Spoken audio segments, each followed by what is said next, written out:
Hi friends, welcome back to Saralitha's kitchen.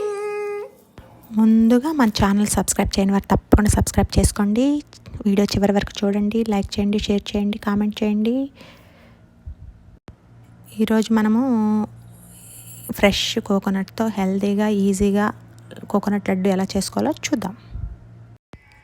దీనికి ముందుగా ఒక ఫ్రెష్ కొబ్బరికాయ తీసుకుని చిన్న చిన్న ముక్కలు కోసుకుని చక్కగా మిక్సీలో వేసుకుంటే ఇలా మెత్తగా అయిపోతుంది. లేకపోతే తురుముకుంటే తురుముకోవచ్చు అనమాట. ఓకే, తర్వాత దీనికి ఒక కొబ్బరికాయకి ఇలాంటి మన బెల్లము బ్లాక్స్ దొరుకుతాయి కదా, అవైతే రెండు తీసుకుంటే సరిపోతుంది. వాటిని రెండు తీసుకుని కొంచెం దంచుకొని వాటిని వాడాలన్నమాట. ఓకే, ఇది మీరు ఇంకొంచెం స్వీట్ ఎక్కువ తినే వాళ్ళైతే ఇంకొకటి వేసుకోవచ్చు, ఇంకొకటి రెండు మీ ఇష్టం అది. ఓకే, ఇప్పుడు ఒక ప్యాన్ తీసుకుని అది కొంచెం వేడెక్కిన తర్వాత ఈ ఫ్రెష్ తురుము, కొబ్బరి తురుము, బెల్లము, కొంచెం వాటర్, ఎక్కువ అక్కర్లేదు, కొంచెం వాటర్ వేసి మనము తిప్పుతూ ఉండాలి. దీనికి మనకి ఫ్రెష్ కోకోనట్ అయితే బాగుంటుంది. మనకి ఫ్రీజర్లో వాటికంటే చాలా ఫ్రెష్ది అయితేనే టేస్ట్ బాగా వస్తుంది. ఈ విధంగా ఎప్పటి వరకు తిప్పుకోవాలంటే మనకు బెల్లం చిన్న చిన్న ముక్కలు ఉన్నాయి కదా, అవన్నీ కరిగే వరకు తిప్పుతూ ఉండాలన్నమాట. ఈ విధంగా తిప్పుతూ ఉంటే కొంతసేపటికి చక్కగా ఇంకా గడ్డలు ఉన్నాయి చూసారా, అవన్నీ కూడా కరిగిపోతాయి. అప్పటి వరకు తిప్పుకోవాలి. మన హెల్త్కి కొబ్బరి, బెల్లం కూడా చాలా మంచిది. చూసారు కదా, ఇది మనకు బెల్లం కరిగిపోయింది. ఇప్పుడు దీంట్లో మనం కొంచెం 2 స్పూన్స్ షుగర్ వేస్తాం అనమాట.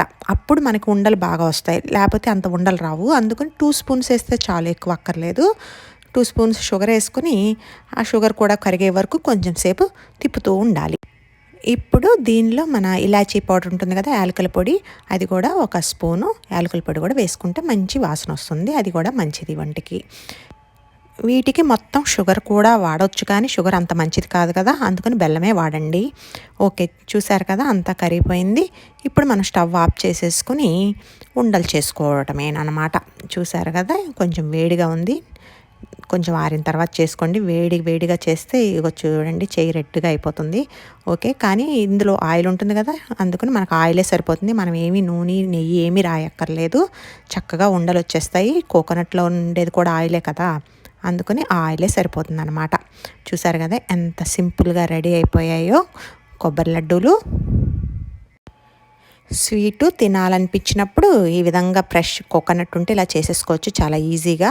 ఒక కొబ్బరికాయకి మనకి ఇన్ని అవుతాయంటే ఈ మీడియం సైజు ఉండలు ఒక 13, 12, 13 వస్తాయి. పెద్ద కొబ్బరికాయకి ఒక 13 లడ్డూలు వస్తాయి. దాన్ని బట్టి మీరు చేసుకోవచ్చు. ఈ ఉండల మీద నేను కోకోనట్ ఫ్లేక్స్ వేశాను, మీరేమీ దర్చుకోవద్దు, అవి వైట్వి కోకోనట్ ఫ్లేక్సే. ఓకే, చూసారు కదా ఎంతో టేస్టీగా, హెల్తీగా, చాలా సింపుల్గా, క్విక్గా అయిపోయే కొబ్బరి ఉండలు. ఇవి చాలా టేస్టీగా ఉంటాయి. మరి లేట్ ఎందుకు, కొబ్బరికాయ ఉంటే పగలగొట్టి తయారు చేసేసుకోండి మరి. Be sure to like, subscribe and share. Bye. Thank you for watching.